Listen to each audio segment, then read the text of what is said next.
Mi hija puso a toda la familia en mi contra y me apartaron durante 10 años. Pero lo que la familia contó durante una década fue la historia de una madre calculadora que había manipulado a un marido enfermo para quedarse con lo que no le correspondía. Y a ojos de todos, aquella mujer que dejó de aparecer en las comidas de Navidad había perdido simplemente el cariño que no supo merecer. Nadie, ni siquiera mis propios nietos, supo nunca que yo guardaba, en una carpeta forrada de tela azul dentro de un archivador ignífugo de mi taller, la prueba exacta de quién había falsificado qué y cuándo. Esa prueba llevaba 10 años esperando el momento en que alguien, por fin, estuviera dispuesto a mirarla. Eran las 9:14 de la mañana de un martes cuando dejé el sobre certificado sobre la mesa de mi taller, boca abajo, sin abrirlo. Recuerdo la hora con esa precisión extraña porque acababa de mirar el reloj de pared, el mismo reloj de latón que restauré hace 20 años para no tener que comprarme uno nuevo, y pensé que si algo iba a cambiar en mi vida después de 10 años de silencio, más valía que cambiara en un martes cualquiera, y no en una fecha con nombre propio. Sobre la mesa de trabajo, junto al sobre, tenía todavía extendida una lámina del siglo XVIII que estaba desacidificando para el archivo municipal, y el olor a metilcelulosa y a papel viejo, ese olor que llevo 34 años reconociendo con los ojos cerrados,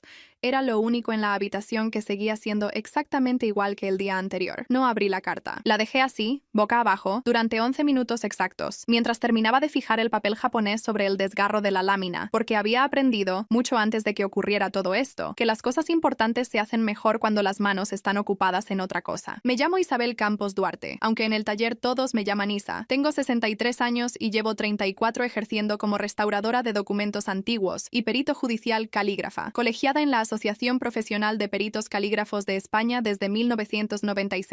Mi trabajo consiste en devolver la vida a papeles que el tiempo, la humedad o las manos equivocadas han querido borrar, y en analizar trazos de tinta y presión de pluma, hasta determinar con la certeza que exige un juzgado si una firma es auténtica o es la sombra de otra mano intentando parecerlo. Es un oficio que exige mirar 2 veces cada cosa, incluso las que parecen más evidentes, porque la falsificación más peligrosa nunca es la torpe, sino la que casi consigue pasar desapercibida. Recuerdo todavía la voz de mi maestro, don Emilio Vargas Neira, restaurador jefe del taller donde me formé en Toledo durante casi 40 años, diciéndome el día que superé mi primer examen de pericia caligráfica: Isabel, tienes el ojo que no se enseña, que es no fiarte nunca de una firma solo porque parezca la de siempre. Esa frase, dicha en un taller que olía igual que el mío hoy, terminaría siendo, sin que ninguno de los dos pudiera imaginarlo entonces, la herramienta exacta que usaría para demostrar quién había falsificado la voluntad de mi propio marido. Mi hija, Lucía Campos Duarte, tiene 41 años y es, o era entonces, el tipo de persona capaz de convencer a una sala entera de que el cielo es verde si lo decía con la seguridad suficiente. Es abogada, especializada en derecho sucesorio, con despacho propio en Madrid desde hace 15 años, y siempre tuvo una manera de hablar que hacía que la gente se sintiera comprendida antes incluso de haber terminado la frase. Cuando era niña, se sentaba en mi taller durante horas fingiendo restaurar papeles con recortes de periódico y cola blanca, y yo pensaba, con un orgullo que ahora me cuesta recordar sin dolor, que había heredado mi paciencia con las cosas antiguas. Recuerdo especialmente el verano en que cumplió 16 años, cuando organizó ella sola, sin que nadie se lo pidiera, una fiesta sorpresa para el 40 aniversario de boda de sus abuelos, llamando a cada familiar, reservando el restaurante, escribiendo un discurso que hizo llorar a la mitad de la familia. Ese tipo de generosidad, tan minuciosa y tan pública a la vez, era exactamente lo que hacía imposible imaginar que la misma persona pudiera, años después, falsificar la firma de su propio padre. Confié en Lucía no porque fuera ingenua, sino porque la había visto crecer. La había visto estudiar de noche para sacarse la carrera. La había visto llorar de verdad el día que se colegió como abogada, con la toga prestada porque todavía no podía permitirse la suya, y ese tipo de amor no se apaga fácilmente solo porque algo empiece a no cuadrar. Pero para entender por qué 10 años después seguía sin abrir un sobre certificado sobre mi propia mesa de trabajo, hay que retroceder mucho más atrás, porque lo que pasó aquella mañana de martes solo tiene sentido si se conoce todo lo que ocurrió antes. Mi marido, Fernando Campos Ruiz, murió hace 11 años de un cáncer de páncreas que lo consumió en apenas 8 meses. Fernando había heredado de su abuelo la librería Campos, un pequeño negocio familiar cerca de la plaza de Socodover, en Toledo, junto con 2 apartamentos en alquiler en el casco histórico que durante décadas fueron el sostén económico de la familia. Desde que nuestros hijos eran pequeños, se estableció,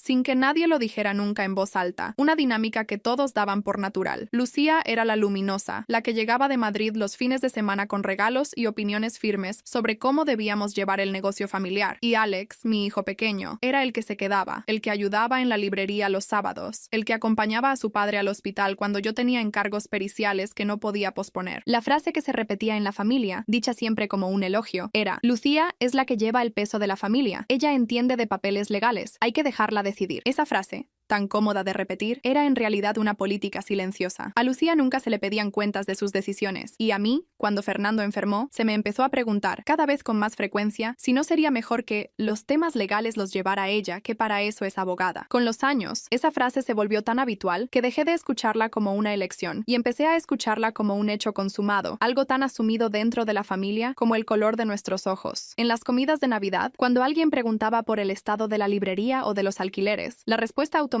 de todos, incluida yo misma durante mucho tiempo, era: eso lo lleva Lucía. Ella sabe. Alex, mientras tanto, seguía apareciendo cada sábado con las llaves de la librería en el bolsillo, sin que nadie le agradeciera nunca ese tipo de constancia silenciosa, porque la constancia silenciosa, había aprendido yo también sin darme cuenta, no genera el mismo tipo de admiración que genera la seguridad con la que alguien habla en una mesa llena de gente. Cuando a Fernando le diagnosticaron el cáncer, Lucía se ofreció, con esa generosidad suya que siempre sonaba sincera, a encargarse de poner en orden los papeles de papá para que tú no tengas que preocuparte de nada, además de cuidarlo. Fernando firmó, ante el notario Ignacio Rovira Puig, con 25 años de ejercicio en Toledo, un poder notarial que daba a Lucía capacidad de representación sobre la librería y los apartamentos, el 3 de febrero de hace 11 años, apenas 6 semanas después del diagnóstico. En aquel momento me pareció el gesto de una hija que quería aliviar la carga de su madre. Ahora sé que fue el día en que empezó todo lo demás. Primer indicio. El 19 de mayo de hace 11 años, mientras ordenaba la correspondencia de Fernando porque él ya no tenía fuerzas para hacerlo, encontré una carta del notario Rovira Puig mencionando la modificación testamentaria solicitada, que yo no recordaba haber discutido con Fernando. Le pregunté a Lucía y me explicó que era solo un ajuste técnico para simplificar el reparto de los apartamentos entre ella y Alex. Algo habitual, dijo, cuando hay negocio familiar de por medio. La creí porque era abogada y porque en ese momento mi cabeza estaba ocupada en otra cosa mucho más urgente que un documento notarial. Segundo indicio. El 11 de agosto del mismo año, ya con Fernando ingresado de forma permanente, Alex me comentó, casi de pasada, que Lucía le había pedido que firmara unos papeles de la librería, sin que él llegara a leerlos del todo, porque tenía prisa por volver al hospital. No le di mayor importancia entonces. Atribuí la sensación de incomodidad al agotamiento de meses cuidando a un moribundo. Tercer indicio. El 30 de septiembre, 2 semanas antes de que Fernando muriera, escuché sin querer, desde el pasillo del hospital, a Lucía hablando por teléfono en voz baja con alguien a quien llamaba notario, diciendo que necesitaba cerrar esto antes de que sea tarde, antes de que él ya no pueda firmar nada. Entré en la habitación fingiendo que no había oído nada, porque en aquel momento toda mi energía estaba puesta en contar las horas que le quedaban a mi marido, no en analizar sus palabras. Cuarto indicio. El 4 de diciembre, 2 meses después de que Fernando muriera, empecé, sin decírselo a nadie, a guardar copia de cada documento relacionado con la herencia en una carpeta que escondía en el fondo de mi archivador de trabajo, bajo pliegos de papel de restauración. No sabía todavía qué estaba buscando. Solo sabía, con esa misma desconfianza metódica que uso para examinar una firma dudosa, que algo en la cronología de aquellos papeles no encajaba. Quinto hallazgo. El 22 de marzo del año siguiente, comparando la firma de Fernando en el poder notarial de febrero con firmas suyas de esa misma época en cheques y cartas que yo conservaba en el archivo de la librería, detecté, con la certeza profesional que me ha dado toda una vida mirando trazos de tinta, que la firma del poder notarial tenía una presión de pluma distinta, un ángulo de inclinación distinto y un temblor artificial que imitaba mal el temblor real que Fernando ya tenía por la medicación de aquellas semanas. No era la letra de un hombre enfermo firmando con dificultad, era la letra de alguien intentando parecer un hombre enfermo firmando con dificultad. Sexto paso. El 14 de junio contraté, con mis propios ahorros y sin decírselo a nadie de la familia, a la abogada Teresa Nogales Ferrer, especializada en derecho sucesorio y colegiada en el Ilustre Colegio de Abogados de Madrid desde hace 21 años, para que revisara de forma independiente toda la documentación de la herencia de Fernando. Teresa tardó 5 semanas en confirmarme lo que yo ya sospechaba. Al menos 2 de los documentos firmados en nombre de Fernando durante sus últimos meses, incluyendo el poder notarial de febrero, presentaban irregularidades caligráficas compatibles con falsificación, y el reparto final de los apartamentos, tal como había quedado registrado, otorgaba a Lucía el 60% del valor del patrimonio familiar frente a un 20% para Alex y un 20% para mí, una distribución que contradecía de forma directa el testamento original que Fernando había redactado 8 años antes, cuando aún estaba sano y que yo conservaba, sin que Lucía lo supiera, en una copia notarial guardada en mi propia caja de seguridad. Dejé de dudar de mí misma en ese momento. Empecé por fin a construir un caso. El sábado 9 de septiembre, a las 18:30 de la tarde, la familia entera se reunió en la casa de Toledo para lo que Lucía había anunciado como una comida para cerrar de una vez los temas de papá. Estaban mis 2 hermanas, mi cuñado, Alex con su mujer, y los 3 nietos jugando en el patio con el ruido alegre de quien no sabe todavía lo que va a pasar dentro de la casa. A las 19:05, cuando les mostré, con la voz más serena que pude reunir, las 2 firmas puestas una junto a la otra sobre la mesa del comedor, y les expliqué, con el vocabulario técnico que llevo décadas usando en juzgados, las diferencias de presión y de temblor que probaban la falsificación, hubo un silencio corto, casi respetuoso, que duró lo que tardé en pensar, equivocadamente, que por fin me estaban escuchando de verdad. Entonces Lucía se levantó de la mesa y dijo, con una voz que yo nunca le había oído: esto es exactamente lo que hace una madre que nunca aceptó que su hija creciera y tuviera éxito. Inventarse acusaciones porque no soporta que yo tenga más criterio legal que ella. A las 19:11, mi hermana Consuelo, sin haber leído un solo documento de los que yo había extendido sobre el mantel, dijo que aquello parecía cosa de una mujer amargada intentando arruinarle la reputación a su propia hija. Y a las 19:20, mi cuñado añadió, con ese tono conciliador que en realidad zanjaba la conversación sin resolver nada, que quizás lo mejor era que cada uno tomara distancia hasta que las cosas se calmaran. Nadie preguntó por qué guardaba copias de firmas de 11 años atrás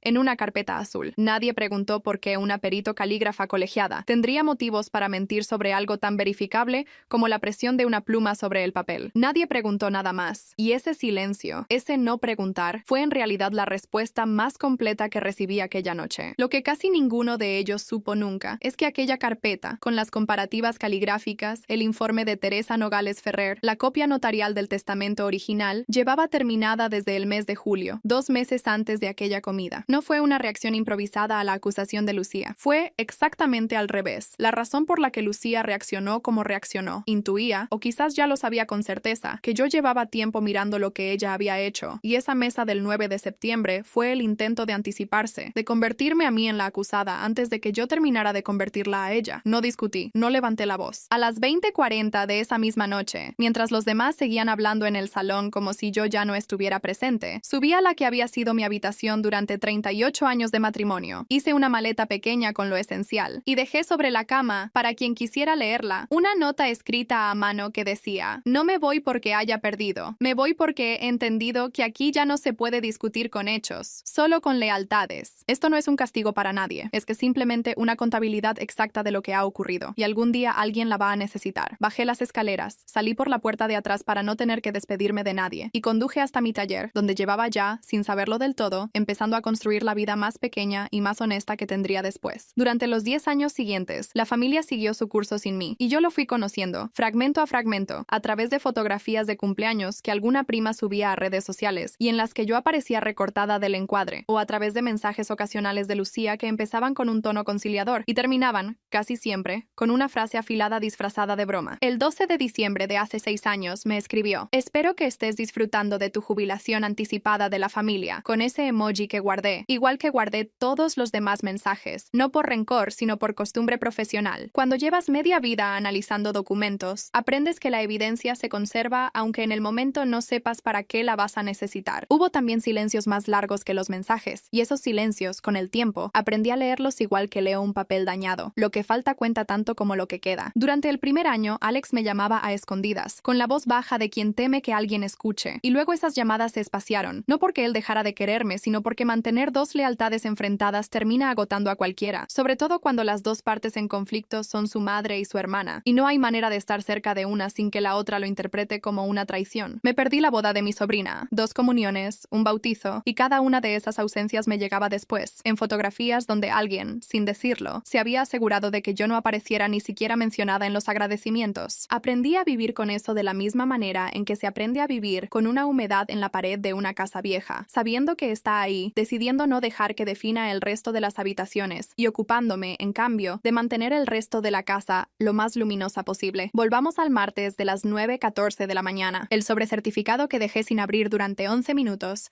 era del despacho de la abogada Teresa Nogales Ferrer, que había seguido, por su cuenta y de forma completamente inesperada para mí, el rastro de otro caso muy parecido al mío. Una familia de Toledo, que un año antes había denunciado a Lucía Campos Duarte ante el Colegio de Abogados de Madrid por presunta falsificación de firmas en un reparto de herencia. Cuando por fin abrí el sobre, a las 9:25, y leí que el colegio había abierto expediente disciplinario y que la investigación había terminado cruzando los datos con mi propio caso, sentí algo que no era alegría, sino un alivio muy parecido al que se siente cuando por fin se cierra un desgarro difícil en un papel antiguo. Volví a leer la carta 3 veces, despacio, buscando en cada frase la trampa que mi desconfianza profesional siempre espera encontrar, y no la encontré. Era, simplemente, la confirmación de algo que llevaba 9 años sabiendo sola. 2 semanas después, recibí una llamada de mi hijo Alex, algo que no ocurría desde hacía casi 4 años. Su voz, al principio, sonaba insegura, como si no supiera todavía si tenía derecho a llamarme después de tanto tiempo de silencio compartido con el resto de la familia. Me contó que, revisando el desván de la librería para venderla, había encontrado una caja con borradores del testamento original de su padre, con anotaciones a mano de Fernando,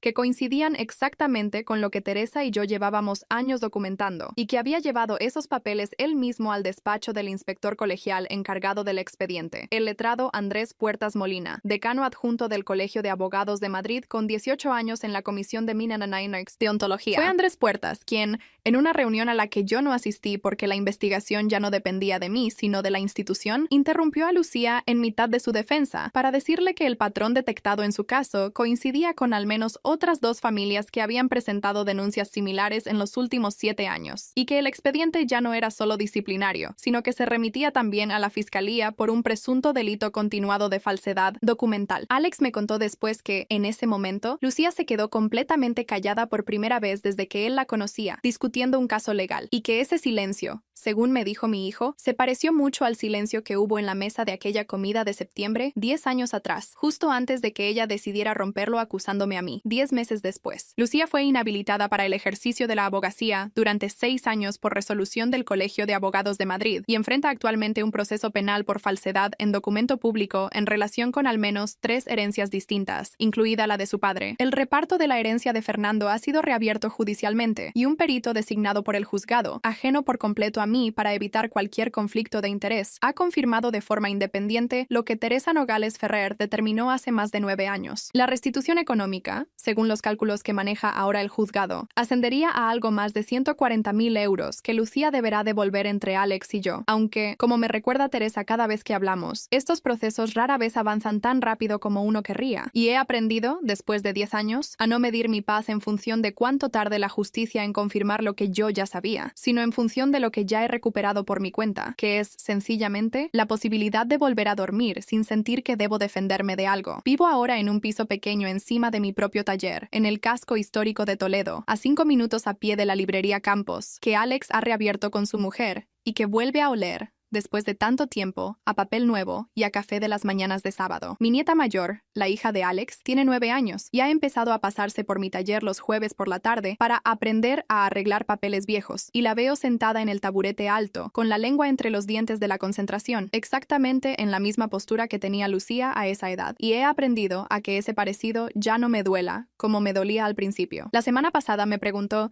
sin ninguna malicia, por qué había una carpeta azul tan gastada en el fondo del archivador, y le dije, simplemente, que era un papel muy importante que había tardado mucho tiempo en encontrar la luz suficiente para poder leerse bien. No he vuelto a hablar con Lucía. Sé, por lo que me cuenta Alex, que su vida ha cambiado de una forma que ella todavía no termina de asumir del todo. Perdió el despacho, perdió buena parte de los clientes que confiaban en su nombre y tuvo que mudarse de la casa que compartía en Madrid a un piso mucho más pequeño en las afueras. Hace unas semanas le mandó a su hermano un mensaje que decía, simplemente, dile a mamá que espero que esté contenta. Alex me lo reenvió sin comentario. Lo guardé, Como guardo todo, no porque lo necesite ya para ningún juzgado, sino porque 40 años restaurando papel me han enseñado que hasta los documentos más dolorosos merecen conservarse enteros, sin recortar, para que se pueda leer en ellos la verdad completa. Pienso a menudo, mientras trabajo bajo la lupa de mi taller, en algo que le digo a los aprendices que pasan por aquí, que un papel roto no se arregla escondiendo la rotura, sino uniendo con cuidado cada fibra hasta que la luz vuelva a atravesarlo sin que se note del todo por donde se quebró. Es un proceso lento, que no admite prisas ni atajos, porque forzar la unión antes de tiempo solo deja una cicatriz más visible que la rotura original, y eso, más que ninguna otra cosa, es lo que me ha enseñado esta profesión sobre la paciencia. Una familia rota, he aprendido, se repara del mismo modo, con paciencia y con la luz suficiente para ver dónde estuvo realmente el desgarro. La luz siempre termina atravesando el papel por donde estuvo la rotura.